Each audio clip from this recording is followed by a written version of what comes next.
Rain slicked the concrete outside St. Barrow Medical Center, turning the ambulance bay into a blur of red and blue.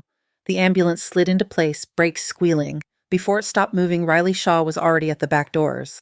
Luis kicked them open. Cold air and siren echo spilled in. On 3, he said. 1, 2, 3. They dropped the gurney. Wheels bounced over the grates, splashed through a shallow puddle the color of watered wine. Riley pulled the sheet back and saw why Luis had gone quiet on the ride in. The man's left leg was almost gone. He was mid-40s, concrete dust in his hair, safety vest streaked dark.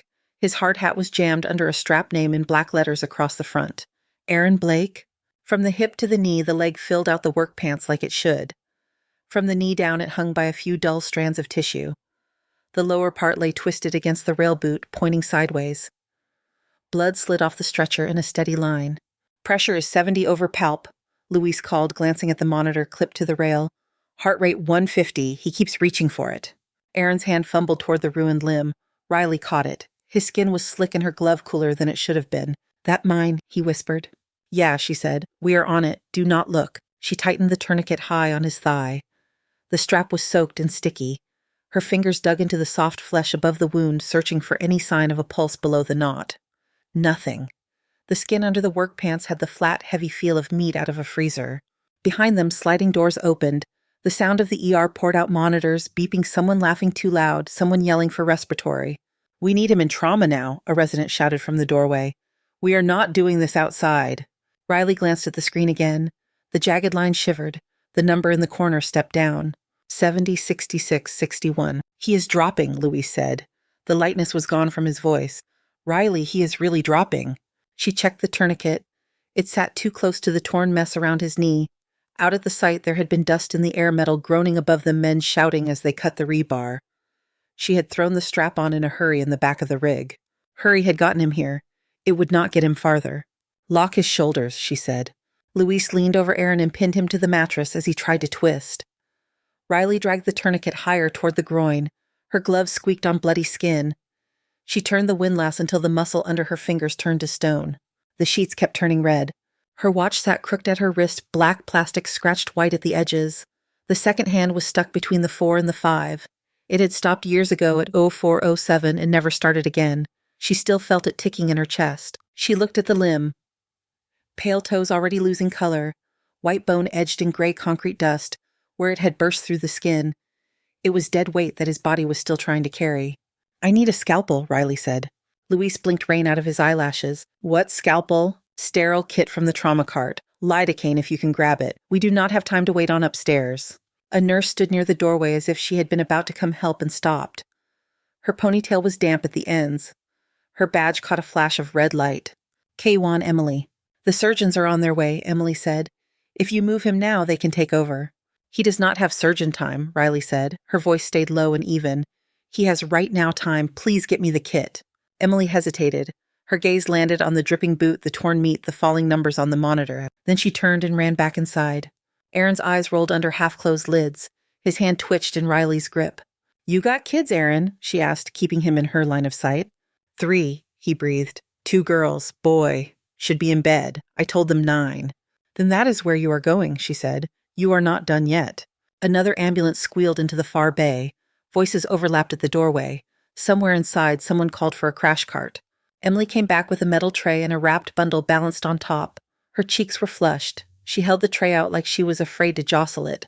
This is what I could get, she said. It will work, Riley answered. She ripped the packaging open and set out what she needed. Scalpel, clamp, gauze, a bulb of saline, a small bottle of antibiotic wash. They settled into the tray in a pattern her hands had laid out 100 times in other places. Luis cleared his throat. You want me to go find Rhodes? He asked. Because this is the part where he starts yelling in my head. He can yell later, Riley said. He cannot fix a corpse. She turned Aaron's face toward hers. Aaron, the metal already took most of your leg, she said.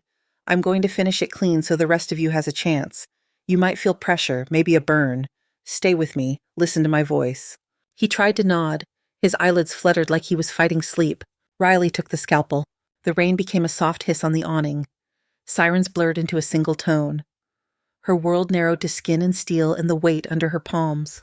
She made 4 cuts quick and sure, through what still tied dead to living. Bright blood jumped then slowed as she found the artery. She clamped it off with one smooth motion. The lower leg slid free and dropped to the concrete with a heavy, wet sound. Emily flinched. She did not step back. Riley flushed the wound with saline until gray concrete dust and loose fragments ran off in pink streams. The stump gaped raw and red. She packed it with gauze soaked in antibiotic solution, wrapping tight until the bleeding slowed to a slow, steady seep. Her hands moved without shaking, no pause, just work. Pressure is coming up, Louise said quietly. 80, 84, heart rate is coming down. By the time a new voice cut across the bay, Riley was taping the last layer in place. What exactly is going on out here? She looked up. A man in a white coat stood just inside the doorway out of the rain. Dark hair, surgical mask looped around his neck, hands on his hips. His badge said Rhodes Daniel, M.D. His gaze traveled from the severed leg on the concrete to the wrapped stump to the clamp still between Riley's fingers. Traumatic amputation, she said. Incomplete when he arrived. It is complete now. He is more stable.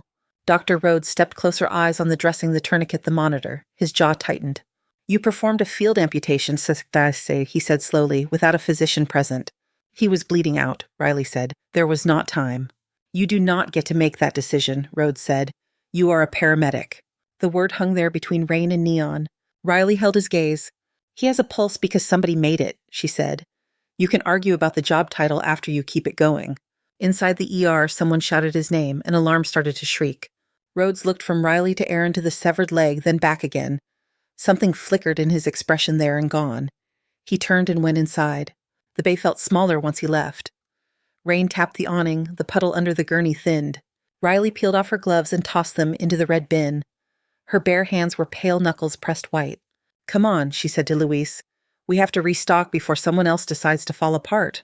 That was insane, he muttered. He muttered. That was necessary, she said. She reached into the supply cabinet and began counting gauze pads under her breath, her fingers already rebuilding what she had just spent. The supply cabinet door clicked shut. Riley slid the stocked jump bag back into its slot on the rig and wiped a streak of dried blood off the latch with the edge of her sleeve. Inside, the bay traffic started to thin. The last burn victim from the fire crew was already inside. A tech hosed off the concrete where Aaron's leg had fallen, washing pink water toward the drain. Luis leaned against the rig, scribbling numbers on his clipboard. You ever going to tell me where you learned to do that? He asked. She checked the oxygen tank gauge instead of looking at him. Do what? Cut a guy's leg off like you were buttering toast. Riley snapped the gauge cover shut. Online tutorial, she said. Luis snorted. Yeah, right. Her radio crackled at her hip, loud in the lull. Medic 3 status, Luis thumbed his mic. Medic 3 available. The voice from the dispatch came back at once. Copy. You are cleared. You can return to post. Riley heard the double beep that marked the end of the line and felt the shift. One crisis done. Room for the next one. Break room, Luis asked. 10 minutes, she said. Then we go sit where they tell us to sit. The fluorescent lights in the break room hummed faintly. The coffee tasted burnt and thin. Someone had left a box of powdered donuts open on the counter, the edges of the cardboard dark with grease. Riley sat in the corner chair at the small round table, the one with a cracked vinyl seat. Her radio lay on the table, volume turned low. She peeled the wrapper off a protein bar and took a bite that turned to sand in her mouth. 2 residents in wrinkled scrubs stood by the counter, talking like the room was empty. One had a stethoscope looped around his neck and hair that would not quite lie flat. The other was shorter still, wearing his trauma goggles on his forehead. I heard he did not even make it inside Ayo, the taller one said. They said there was blood all over the bay. Yeah, the shorter one answered. The construction guy. Some paramedic decided to go full trauma surgeon. Rhodes is furious. Riley chewed slow. The protein bar squeaked between her teeth. I mean, the guy lived, the taller one said. Last I heard he was heading to the OR. That is luck, his friend replied. You cannot just improvise surgery. That is why we have protocols. You let one cowboy get away with it, next thing you know, people are poking holes in lungs in the parking lot. The microwave beeped. Someone walked in, opened the door, pulled out something that smelled like leftover spaghetti. The residents did not lower their voices. They should fire her, the shorter one said. It is not a war zone out there. The door opened again. Emily Kwan walked in ponytail damp from the mist that still hung over the city. She held an empty mug in one hand. Her eyes flicked to the residents, then to Riley sitting alone. She crossed to the coffee pot, poured a streak of brown into her mug, added powdered creamer stirred. The spoon tapped rhythmically against the ceramic. They should at least suspend her, the tall one said. If she wants to practice trauma, she can go back to residency like the rest of us. Riley peeled another bit of the bar and went on eating. The wrapper crinkled between her fingers. Emily finished stirring and walked over without asking if the seat was taken. She sat down across from Riley and wrapped both hands around her mug. They do not know what they are talking about, Emily said quietly. Riley shrugged. They are not wrong. I broke protocol. You stopped him from bleeding out in a puddle, Emily said. They did not see his pressure crashing in real time. It still goes in the report, Riley said. And Rhodes gets to underline the parts he likes. Emily studied her for a second, head tilted as if Riley were another critical case to assess. Where did you train? She asked. Here and there, Riley said. That is not really an answer. It is the only one I have time for. Emily watched her a beat longer, then let it go. She took a sip of coffee, made a face. This tastes like the inside of a boot, she said. Riley almost smiled. Almost. The smile did not quite make it far enough. The radio on the table crackled. Medic 3 respond. Possible stroke, private residence, northeast Baltimore. Caller reports slurred speech, left-sided weakness. Louis stepped into the doorway, already reaching for his jacket. Break is over, Ever, he said. Riley drained the rest of her water, tossed the empty bottle and the half-eaten bar in the trash, and followed him out. Emily watched her go, fingers resting on the handle of her mug. Rain had tapered off outside, leaving the world wet and reflective. Streetlights glowed in every puddle. The ambulance pulled away from the bay tires, hissing over the pavement. Inside the cab, the feel was different. No siren this time, just the low growl of the engine and the muted chatter from the radio. The address was in a quiet neighborhood in the northeast, a line of blocks with small brick homes and narrow lawns that looked the same on the satellite map. Stroke, huh? Louise said. Been a while since we got a simple one. They are not simple, Riley said. He glanced at her. You know what I mean. She did. But she also knew the way labels at dispatch could lead people into thinking they already knew the story. They turned onto a tree-lined street. Lawns shone dark with water. 2 porch lights burned at the end of the block. The address they wanted had both lights on and 2 figures on the front steps pressed close together. A woman in her 30s waved her arms as they pulled up bare feet on the cold concrete. This way, Pell, she called. It is my mom. She just started talking funny and then she could not stand. Inside the house smelled like vanilla candles and laundry detergent. A television in the next room played a daytime talk show at low volume. Riley followed the daughter into the living room.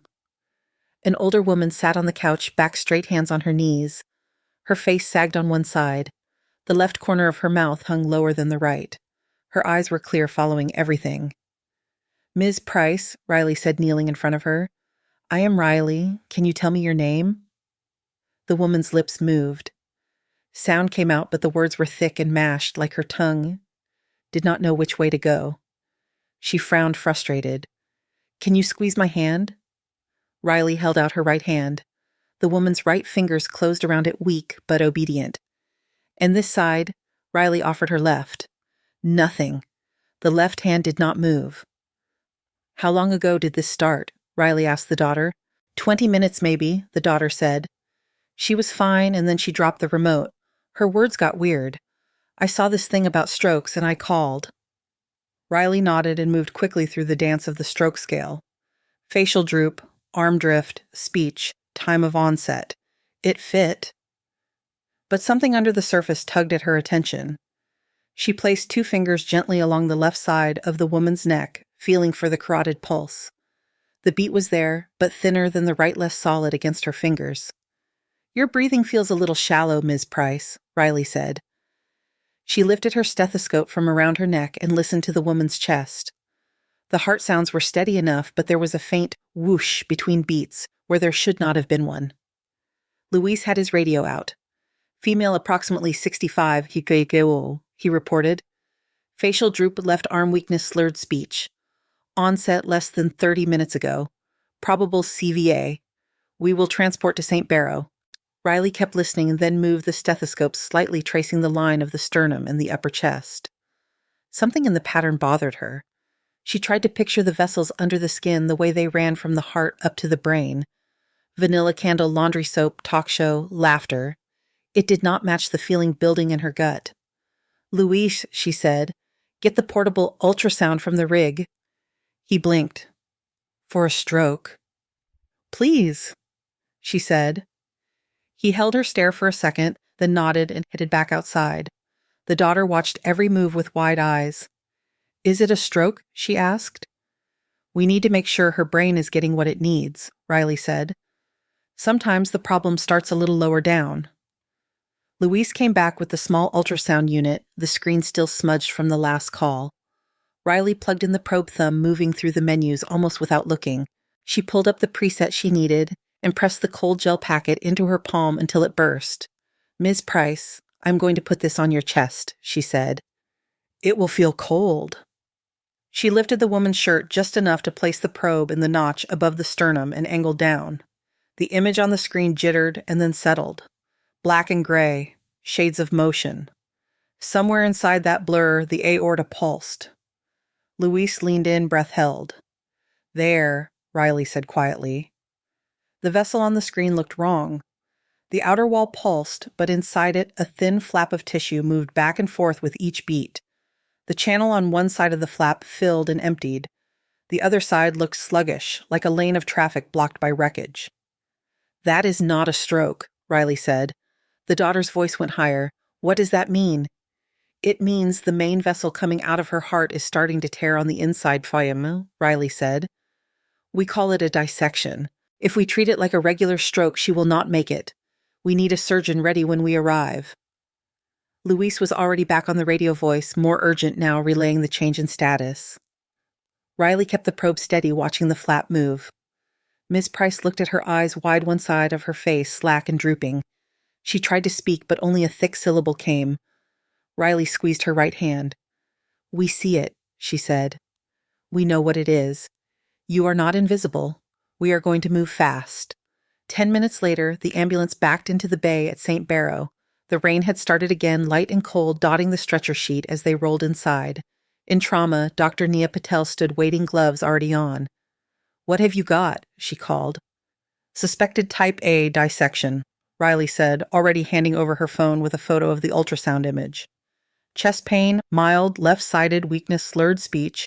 Onset less than an hour, carotid weaker on the left." Patel glanced at the photo. Her expression sharpened. "You picked this up with a portable?" she asked. "It was all we had," Riley said. Patel held her gaze for a heartbeat, then nodded once. "Get her to CT and call vascular petecidector." Patel told her team. "If this is what I think it is, we go straight to the OR."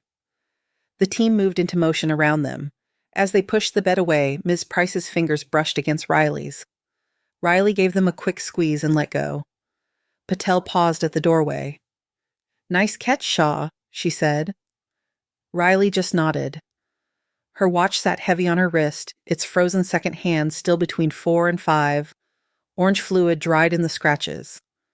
When she turned away to head back to the bay, she could feel something ticking anyway. The walk back to the bay felt shorter than it had on the way in. Riley moved on muscle memory, cutting through the same hall past the same posters about hand hygiene and flu shots. The smell of antiseptic and cafeteria food blended into one flat note.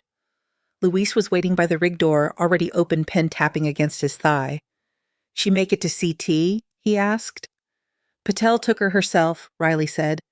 "She saw the flap?" Luis let out a low whistle. "Guess you're on her good side now?" Riley checked the jump bag, by habit, fingers moving through compartments she already knew were full. Saline, gauze, 2 decompression needles laid side by side in their plastic sleeves. Her radio sat quiet at her hip. The usual background chatter had dipped like the city was drawing a breath. Then every radio in the bay barked at once.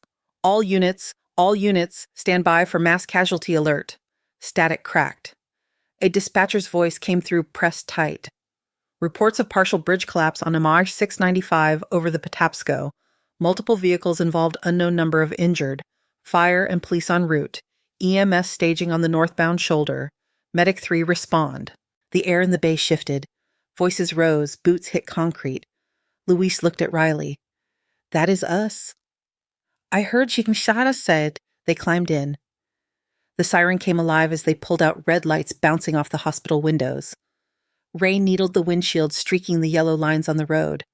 Traffic thinned as they headed for the interstate. Police cruisers shot past light bars blinking. A ladder truck screamed by in the opposite lane, then cut across the median up ahead. From the overpass, Riley saw the break. A section of the upper deck sagged at a rough angle concrete, sheared away in a jagged bite. Chunks of roadway had dropped onto the lower level, crushing 2 cars and pushing others sideways. Smoke drifted from somewhere under the tangle of metal. Headlights glare and hazard flashers turned everything into a stuttering nightmare of white and amber. Luis whistled under his breath. That is not small. Pull past the main pile, Riley said. We stage, then move. They parked where the incident commander pointed them near a line of other ambulances. Riley stepped out into a wall of noise, people shouting names, firefighters yelling for hose lines and tools, someone crying in high, thin bursts. For a second, the scene wavered.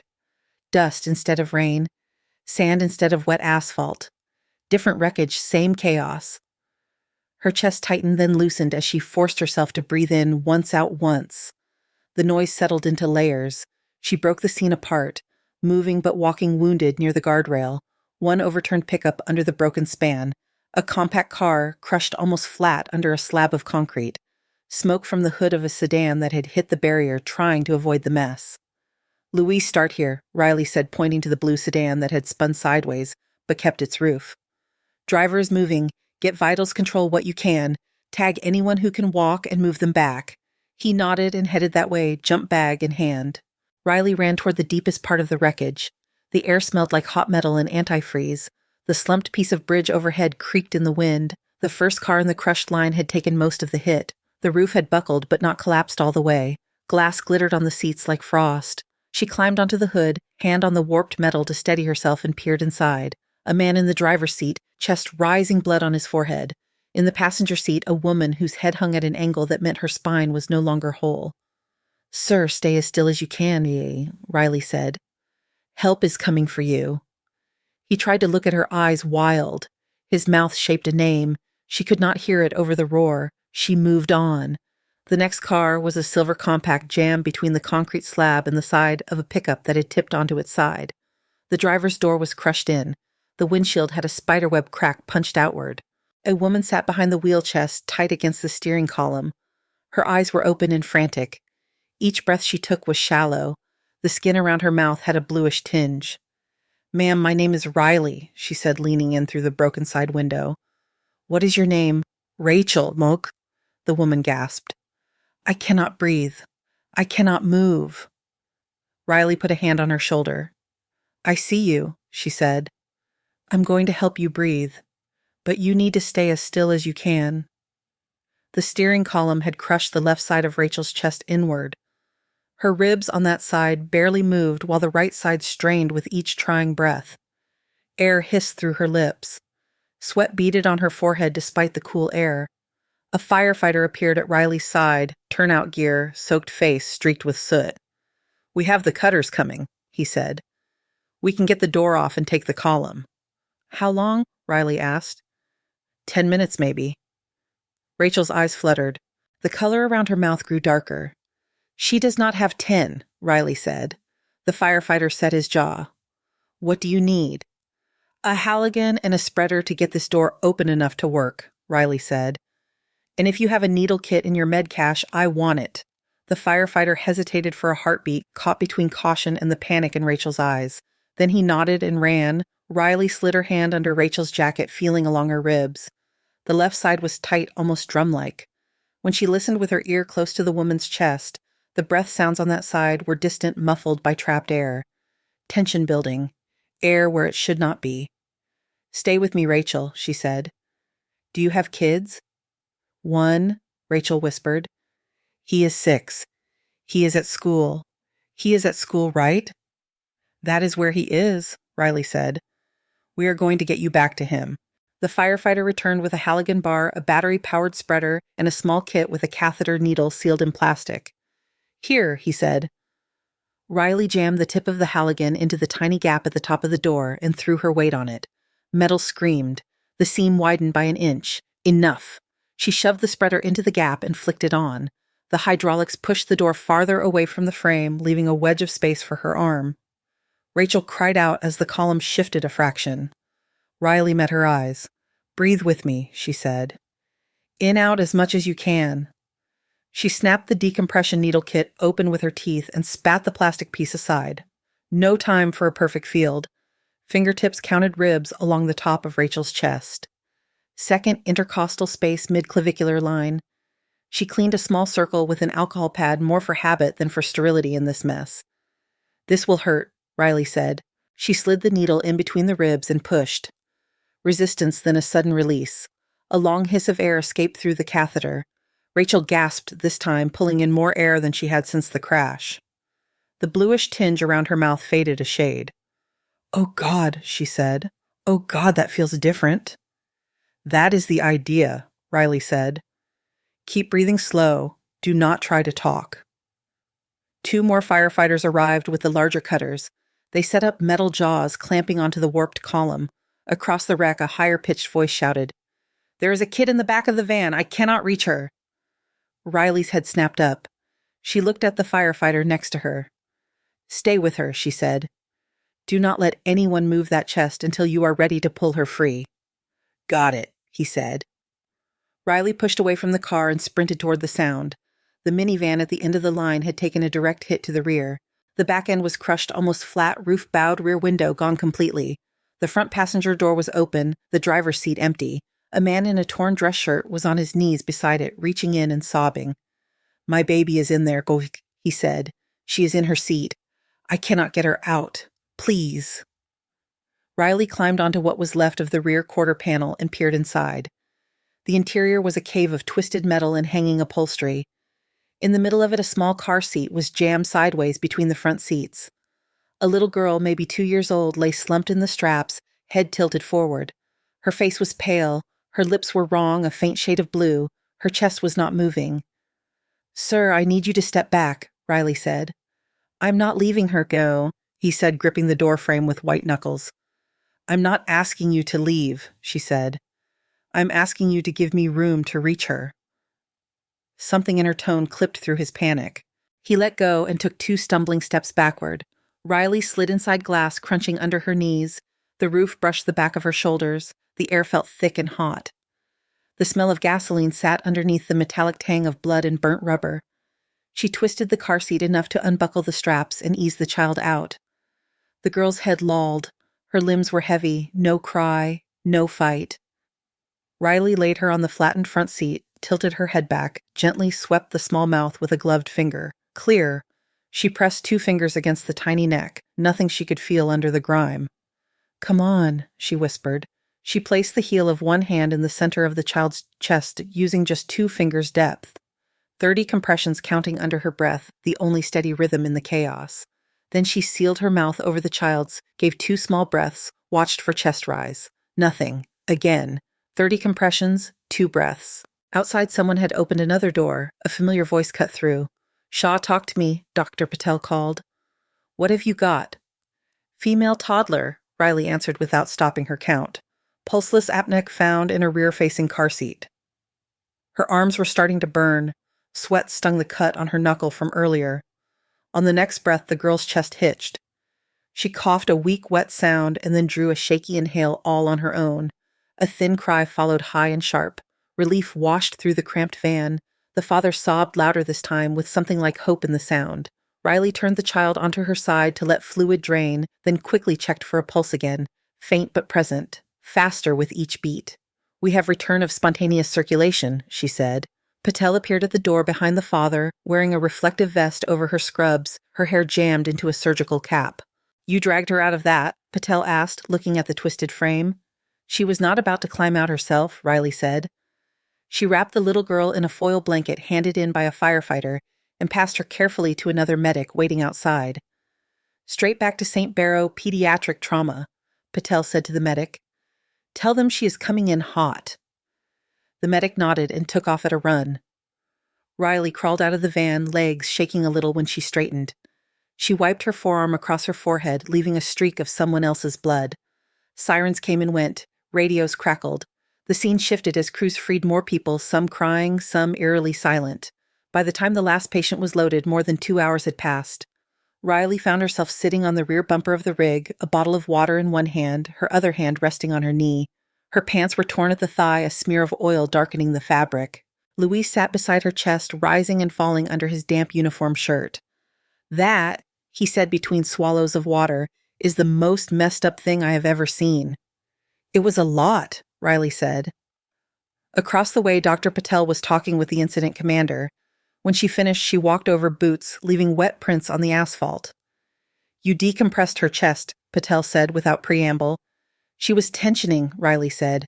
"She was not going to make it to your table." Patel studied her face.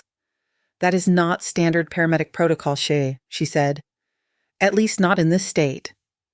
"It works," Riley said. "I know," Patel answered. "I have seen it done before, not here, not on the side of a freeway." Her gaze dropped to the watch on Riley's wrist and the faint outline of the Navy anchor tattoo, barely visible under the cuff of her sleeve. "I have worked with combat medics," Patel said quietly. "That is what this looked like." Riley did not answer. She took another drink of water and watched an empty stretcher roll by its wheels, rattling over a crack in the pavement. The ride back to St. Barrow was quiet. No music, no chatter, just the low hum of the engine and the dull ache settling into Riley's shoulders. Rain ticked against the roof in a steady pattern. By the time they backed into the bay, the adrenaline had thinned. Her hands were starting to feel heavy, like she had been wearing gloves all day, even after she pulled them off. Inside the ER pulsed with its usual rhythm again. Curtains half open. Nurses walking fast but not running. Monitors chirping in mismatched tempo. Riley signed off her charts at the paramedic station. Her name filled one line after another. Mechanism of injury, vitals, interventions. She wrote the words without thinking about them, the way a hand draws letters it learned as a child. A shadow filled the doorway. "Shaw," Emily said, "you have a fan upstairs." Riley looked up from the clipboard. "A what?" "A Marine," Emily said. "The guy from this morning. Training accident on base. Compound femur. He woke up about an hour ago and he has been asking for the paramedic from the bay ever since." Riley slid the pen into the spine of the chart. "He should probably be asking for his surgeon," she said. "He did," Emily said. "Then he kept describing someone who sounds a lot like you. Dark hair too calm, told the medics where to put the tourniquet." Riley hesitated. The fluorescent lights buzzed louder. "Which room?" she asked. "ICU bed 4, Emily said. "If you're not too busy doing wildly inappropriate procedures somewhere." The corner of Riley's mouth twitched. "I will risk it," she said. The ICU sat in a different kind of quiet. Lights dimmer, footsteps softer, machines louder because fewer voices covered their noise. Bed 4 belonged to a man with a shaved head and a scruffy line of beard along his jaw. His left leg was elevated in traction, wrapped in layers of cast and padding. A USMC tattoo curled around his forearm, ink faded at the edges. He turned his head when she stepped inside. Up close, he looked younger than his file had said. Early 30s, maybe. Brown eyes sharp, despite the meds flowing into his IV. "You are her," he said. He said. Riley checked the chart clipped to the foot of his bed. "Staff Sergeant Marco Reyes," she said. "Femur fracture, intramedullary nailing, lucky to still have the leg." He ignored the summary. "You are her, he repeated. "I knew it when they brought me in. I heard your voice. You said Yalla 3 times when they moved me. You always say that when people move too slow." Riley reached for his IV line, checking the drip rate. "You were pretty out of it when you arrived, Sergeant," she said. "Pain can make everything feel familiar." He watched her hands, shifted the tourniquet, he said. Asked for more hemostats before the doc even walked in. Same hands, same voice. His gaze slid to her wrist. The watch.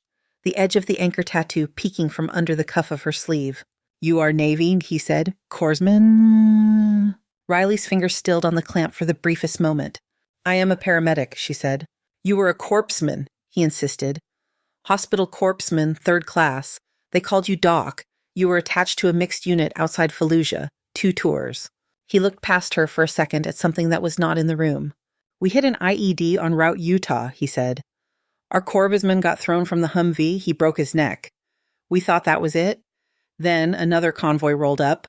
Army trucks, no medic. Just a woman in dusty camis and a flak that did not fit right. Riley swallowed. The room smelled like antiseptic and plastic. Under that, in her memory, came diesel fumes and burned rubber. You climbed out of the back of that truck like you were walking into a clinic, Reyes said. Martinez was bleeding from a hole in his chest. You grabbed a glove, cut the fingers off, taped it over the wound, and talked to him in Spanish so he would not freak out. You remember that? Images flashed like slides on a wall. Martinez's face gray under grime. Blood foaming at the corner of his mouth.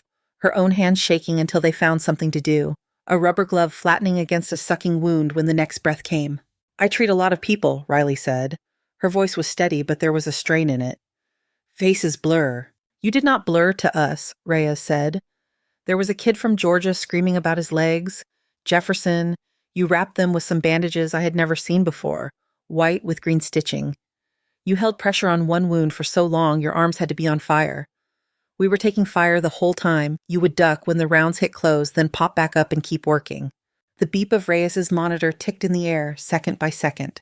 You saved 8 Marines that day, he said softly. Then you disappeared. We tried to find you. Martinez wanted to put you in for a medal. Nobody could even tell us what unit you were with.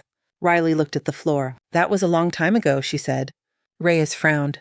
You remember, though, he said. I remember a lot of things, she said. Not all of them matter anymore. He sank back into the pillow for a moment, studying her. Docs told us later about the girl, he said, the Iraqi kid. Something in Riley's shoulders went tight. You do not need to talk about that, she said. You were working on her when the second wave of fire hit, he went on. Little thing, maybe 8, brown dress. Someone said she took shrapnel from the blast. You would not leave her. They had to drag you to the truck when the order came. The smell was there again. Copper and smoke. The feel of a small rib cage under her palms too still. They said she was gone before you got to her, Doc, Reyes said. Too much inside damage, nothing anyone could have done. That is what reports say, Riley murmured. Reports are tidy. Reyes watched her face, saw the way her jaw clenched. You are here now, Gepewokent, he said. Working as a street medic, you could have stayed in. You were the best corp man I ever saw. Why are you not still wearing a uniform? That is personal, she said. He opened his mouth to push, then stopped. He saw something in her eyes that told him enough was enough. You saved my life twice, you know, he said instead. Once there, once this morning. Riley checked his pulse more for something to do than because she expected a surprise. You were never in as much danger here, she said. I was wrong about that bridge, he said. If that scaffolding had come down a few inches to the left, I would be short more than a piece of femur. She adjusted his pillow, wrote a note on his chart. Get some rest, Sergeant, she said. As she stepped out into the hall, she did not see Dr. Daniel Rhodes at the nurse's station, but he saw her. He stood with a chart in his hand, expression neutral, while Reyes's words drifted down the hall. You saved 8 Marines that day. Rhodes looked down at the papers in his hand, then at Riley's back as she walked away. His fingers tightened around the chart. Later in his office, the blinds were half closed against the gray light. The room smelled faintly of stale coffee and printer toner. Rhodes sat at his desk with his laptop open and a folder of printed records spread in front of him. He had typed her name into the credentialing system. That had led him to a note about prior service. That, in turn, had led him to a request through a military liaison he still knew by name. Navy Hospital Corpsman 3rd Class Riley Shaw. 2 tours in Iraq, attached to Marine and Army units, commendations, combat action ribbon, words like gallantry and under fire. One line tucked lower on the page caught his eye. Subject of administrative review relating to civilian casualty during engagement in Fallujah, cleared of wrongdoing. He leaned back, rubbing a hand over his jaw. There was more on a thin report to the side. An 8-year-old girl, Iraqi national shrapnel wounds, non-survivable internal trauma. Corpsman Shaw recorded as attending under hostile fire for 37 minutes. Rhodes stared at the last line. No further action. He closed the file and called down to the paramedic office. Can you send Shaw to my office when she gets back to base? 5 minutes later, Riley stood in the doorway. Her scrub top was clean again, her hair tied back tighter than before. The lines at the corners of her eyes looked deeper. You wanted to see me, she said. Close the door, please, Rhodes said. She did, then stood in front of his desk. She did not sit until he gestured to the chair. He let the silence hang for a moment. You did not list your military service on your employment application, he said. It did not ask, she replied. It asked for prior clinical experience, he said. I listed 10 years as a paramedic, she said. That is clinical. It is not the whole story, he said. It is the part that matters to the job you hired me for, she said. He tapped the folder with one finger. You were a Navy corpsman, he said. You worked in combat zones. You were decorated for it.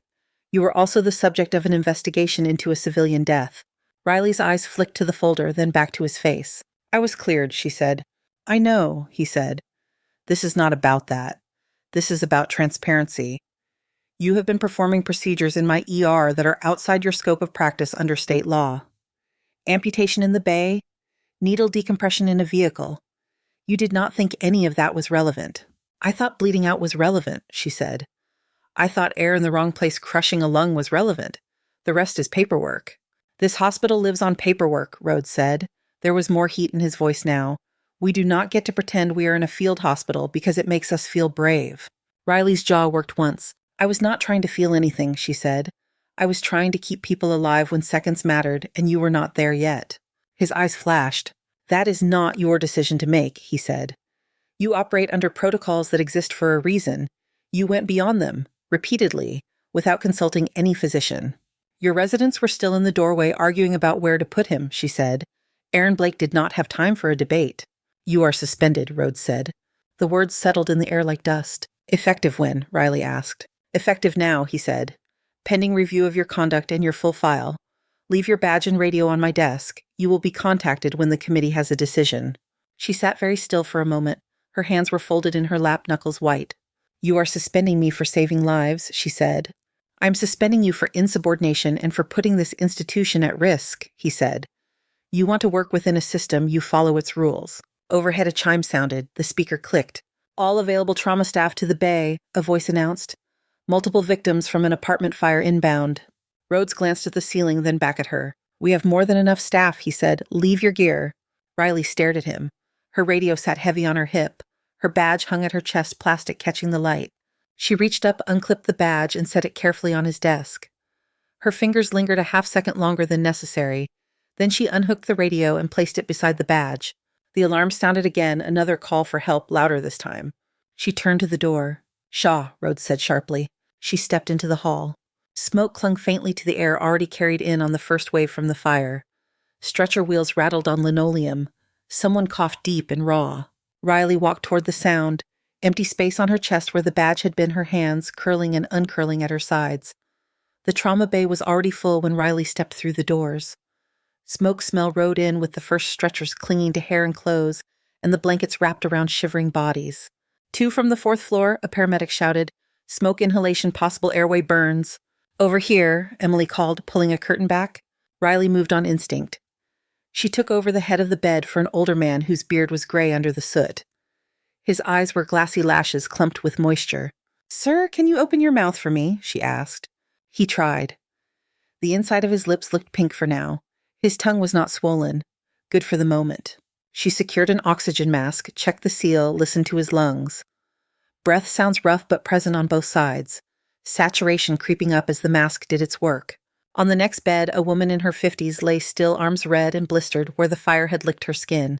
A nurse cut away melted clothing while another started an IV. Riley! Daniel Rhodes's voice cut across the controlled chaos. She looked up. He stood at the edge of the bay, white coat traded for navy scrubs, expression tight. You are suspended, he said. Step away from the patient. Emily glanced between them, hands still on the oxygen tubing. The older man wheezed behind his mask. I have his airway, Riley said. You have 3 stable burns and 4 nurses in the room. You can yell at me once he is upstairs. Rhodes's jaw clenched. He seemed ready to argue. Then another alarm sounded higher pitched this time. Someone called his name from the far bed. He looked at Riley, looked at the patient, and chose. Fine, he said. Finish that transfer, then get out of my department. She nodded once and turned back to the man, focusing on the steady rhythm of his breaths. A respiratory therapist arrived with a nebulizer set up. Riley handed off the oxygen mask and stepped back. As soon as her hands were empty, the bay speaker chimed. The overhead voice sounded tighter than before. Incoming trauma, 8-year-old male struck by vehicle, CPR in progress, estimated time of arrival 2 minutes. The room seemed to inhale and hold it. The nurses looked at one another. A younger resident swallowed hard. Riley's heart stuttered. 8. She saw a dusty street in her mind. A small body on broken concrete. Brown dress. Bare feet. Her fingers flexed at her sides. Rhodes turned toward her. "You heard me," he said. "You are not on this case." "You need every hand," she said.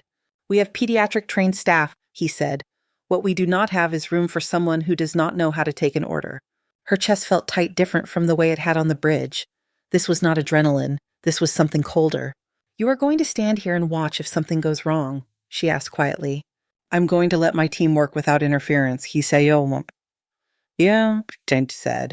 The bay doors slid open with their usual soft hiss. The ambulance siren cut off at the threshold. 2 paramedics burst through, pushing a small gurney that looked even smaller with the child on it. He was little dark hair matted with blood at the temple. A cervical collar wrapped his neck.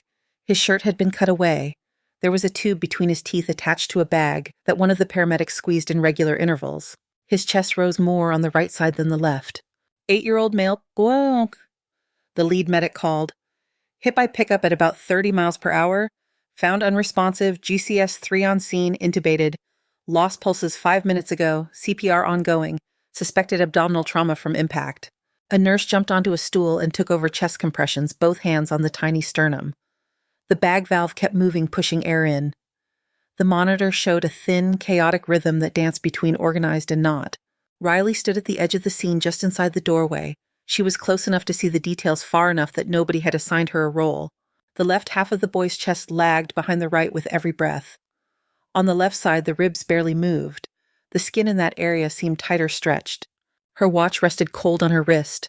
The second hand still pointed between 4 and 5. The noise around her faded. In its place came the memory of another bay improvised between 2 Humvees. A child's chest that did not rise on one side. A field kit without enough needles. She had not moved fast enough then. That was the story she had told herself for years. Across the bed, Patel snapped on a second pair of gloves.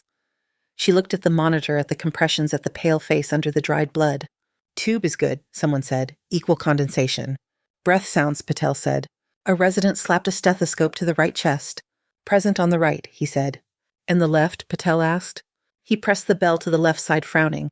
"Diminished," he said. "Maybe absent. Hard to tell with the compressions." Riley's fingers curled. The decompression needle on the crash cart seemed to glow in its slot. 3 seconds. She did not move. Then she did. She pushed past a tech and reached for the cart. "Brennan," Rhodes snapped. She did not look at him. She already had the needle in her hand, plastic crackling as she ripped it open. She stepped up to the bed opposite the resident. "I have a likely tension pneumothorax on the left," she said. "Chest wall is tight. Trachea is starting to deviate." "He needs volume," the resident protested. "He is hypotensive." "He needs a lung," Riley said. She found the landmarks with her fingertips, counting ribs. Second intercostal space. Mid-clavicular line.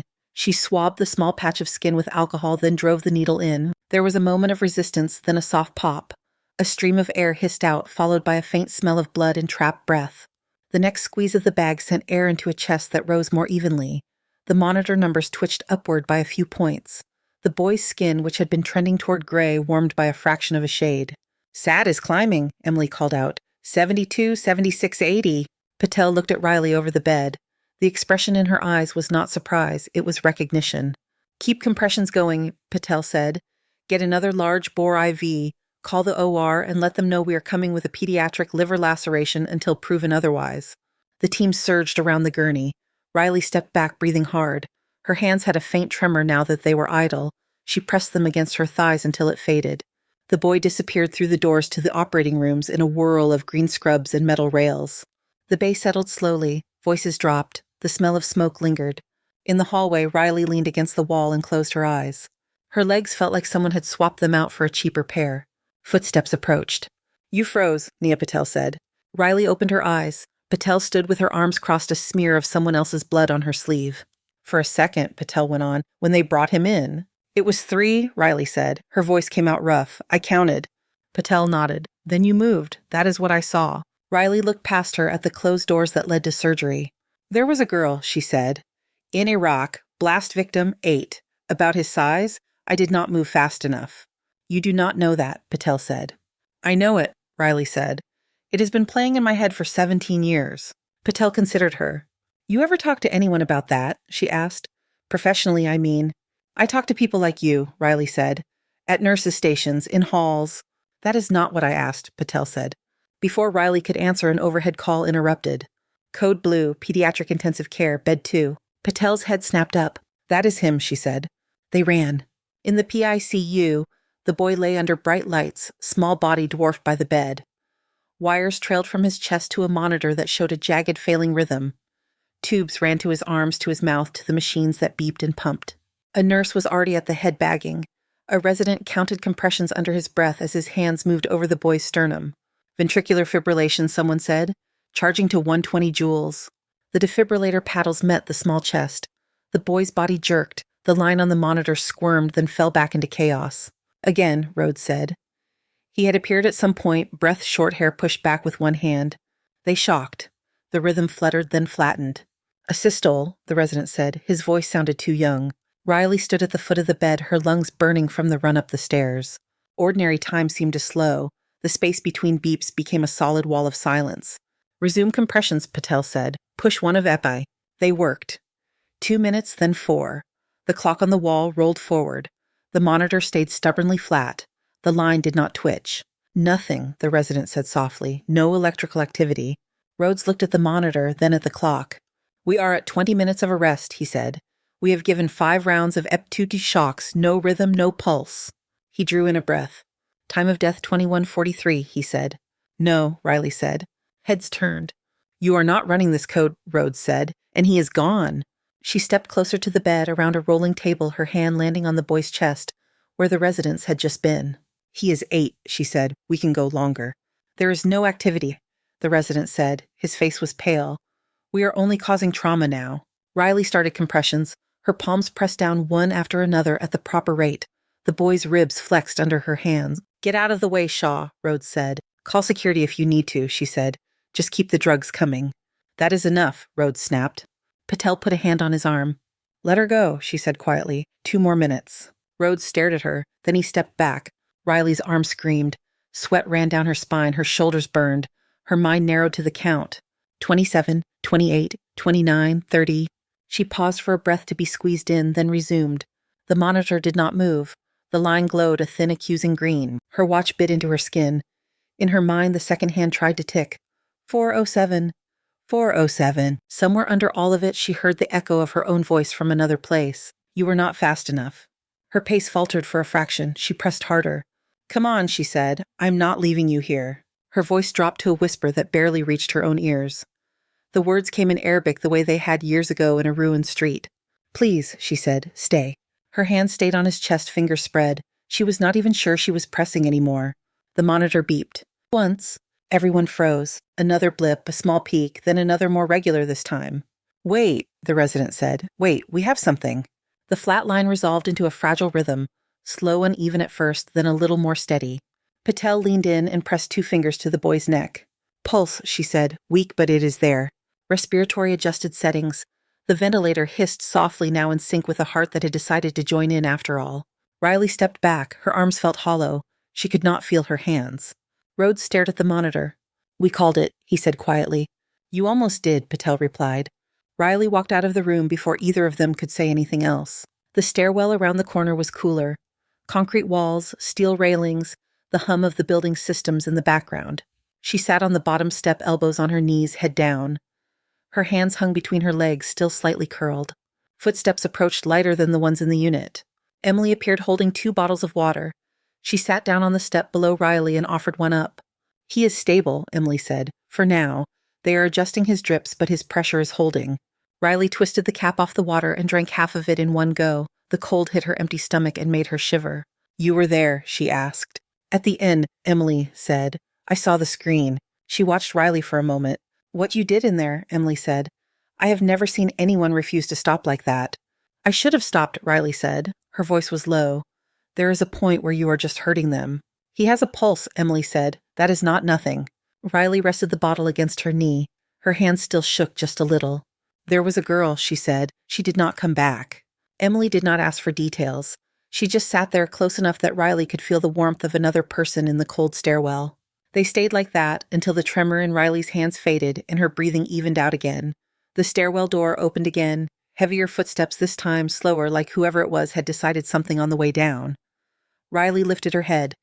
Daniel Rhodes stood a few steps above scrub top, wrinkled hair pushed back. Nia Patel was behind him, hand on the rail.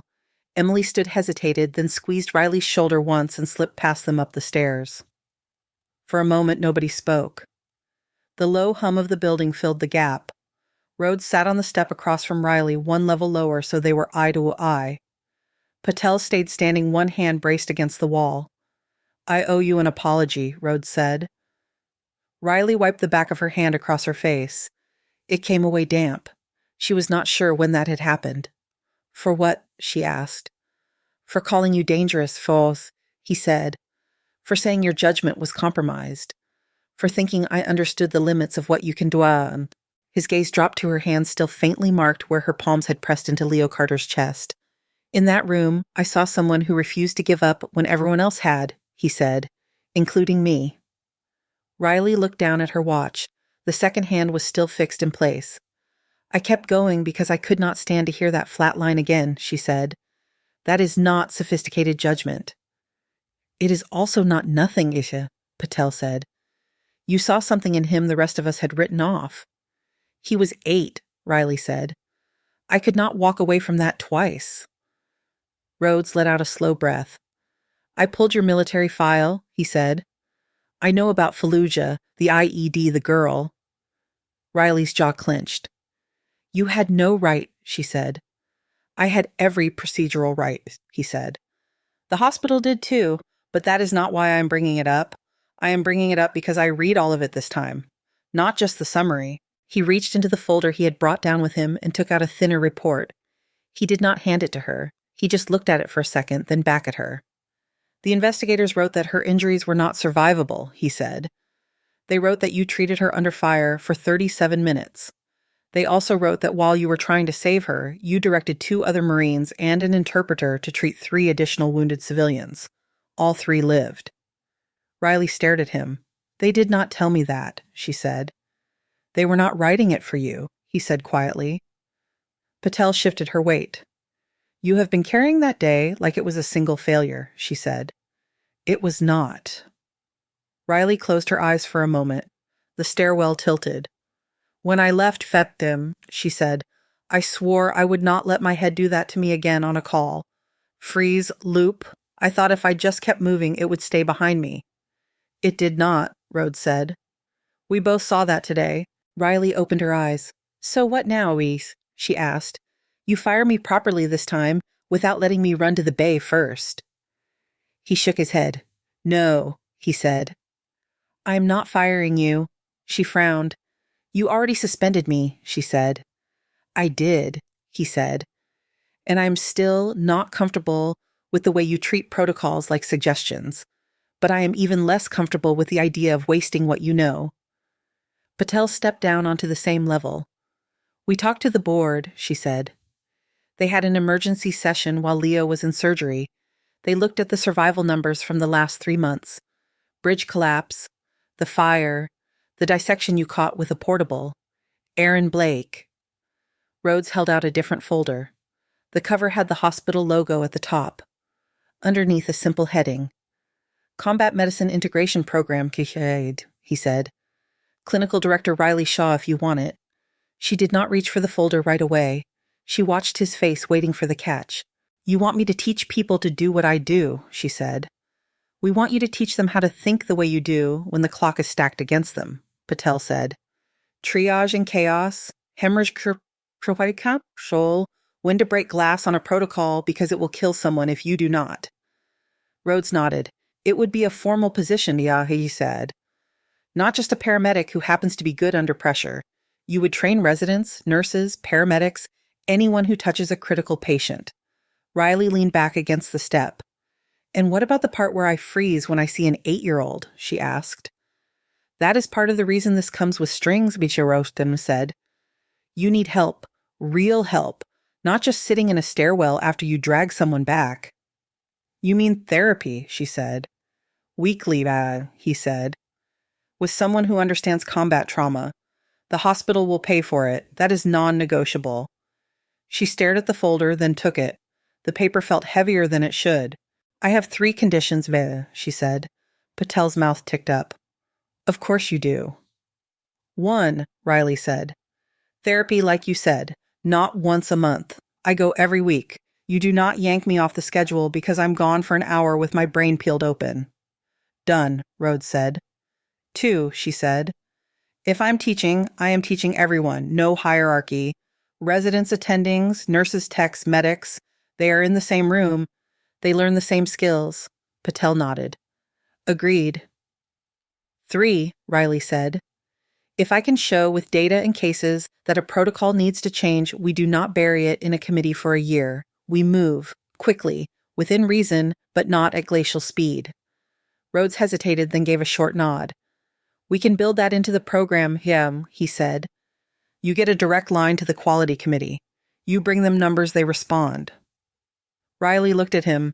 You really went from dangerous to here run a department fast, she said. You made a kid's heart start beating again after I called his time of death, he said. It changed my risk calculation. She let out something between a laugh and a breath. Fine, Shiva, she said. Then yes. Rhodes extended his hand. She took it. For the first time all day, hers did not shake. Good, Patel said, because the pediatric team would like to talk to you before they figure out how to explain that code in their notes. 2 days later, the ICU felt different, quieter in a lighter way. Leo Carter lay in a different room, less wires, less equipment. His chest rose on its own. His eyes were closed, but his color was better.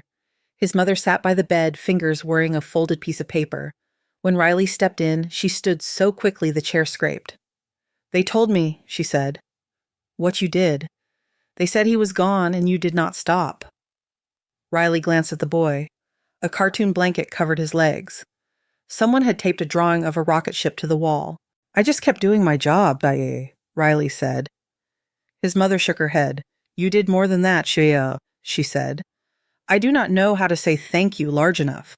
You do not have to, Riley said. Him walking out of here someday will cover it. Leo's mother pressed the paper into Riley's hand. He drew this morning, she said. He said it is for you. The drawing was simple. Thick marker lines, a stick figure with dark hair and a big blue rectangle on the chest like a badge. Next to it, a smaller figure holding a baseball bat. Above them, big block letters. Thank you for not giving up on me. Riley swallowed around the tightness in her throat. I will keep it, she said. 6 months later, the training room on the 4th floor did not look like any other classroom in the hospital. The whiteboard was crowded with diagrams of arteries and sketches of tourniquet placement. Mannequins lay on tables with melange wounds painted in deep reds and purples. A group of residents, nurses, and paramedics sat in mismatched chairs watching as Riley clicked to the next slide. In urban trauma, our average time from arrival to decisive intervention used to be 11 minutes, she said. After we started integrating combat medicine principles into the workflow, that dropped to 6. A graph on the screen showed 2 lines, one higher in red, one lower in blue. In the same period, she went on, mortality in patients with major hemorrhage dropped by 34%. A resident raised his hand.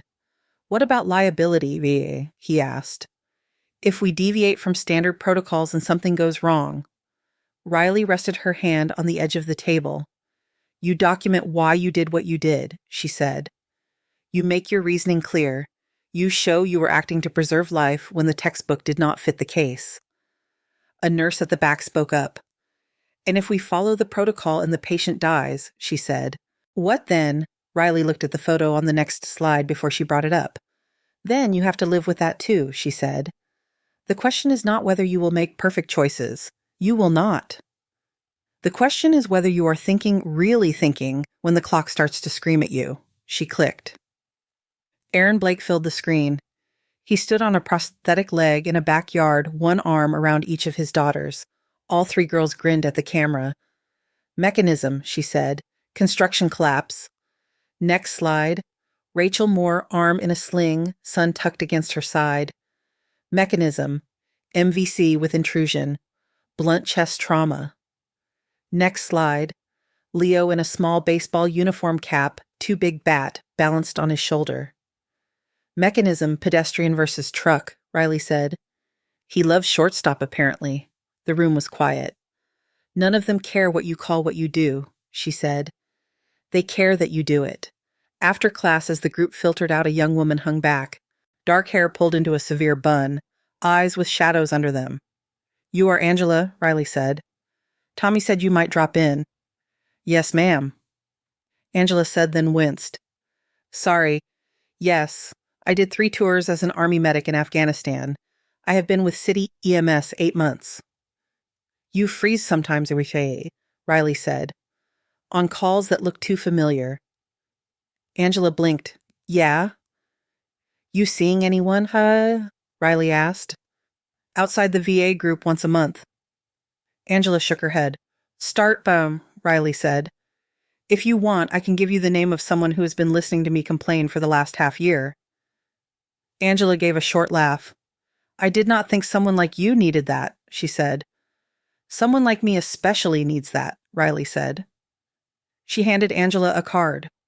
"Also," she said, "training cohort starts next week. We run drills on mass casualty blast patterns, that sort of thing. I could use another brain that has seen dust instead of rain." Angela turned the card over in her fingers. "I will be there," she said. That evening in the small office that now had her name on the door, Riley opened the top drawer of her desk. Her old watch lay inside face, cracked hands, frozen at 04:07. She picked it up. The plastic felt worn smooth where it had rubbed against her wrist for years. In her other pocket, the folded drawing from Leo stayed where she had tucked it, paper softened by handling. She set the watch back in the drawer and closed it.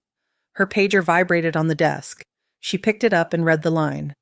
"Multi-vehicle collision, multiple injuries, all hands to the bay." The echo of that phrase no longer tightened her throat. It just meant what it said. Riley clipped the pager to her waistband, grabbed the training binder without thinking about it, and headed for the elevator. The ambulance bay smelled like wet asphalt again. Lights flashed against the low clouds. Voices rose as the first rig backed in. At the edge of the concrete, under the harsh lamps, her team gathered. Luis, Emily.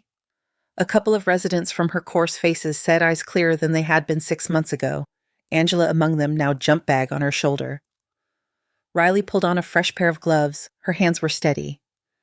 Thank you so much for listening to today's story. If this story resonated with you or made you reflect, I'd love to hear your thoughts, so feel free to share them in the comments below. And don't forget to like, subscribe, and hit the notification bell so you won't miss the next story.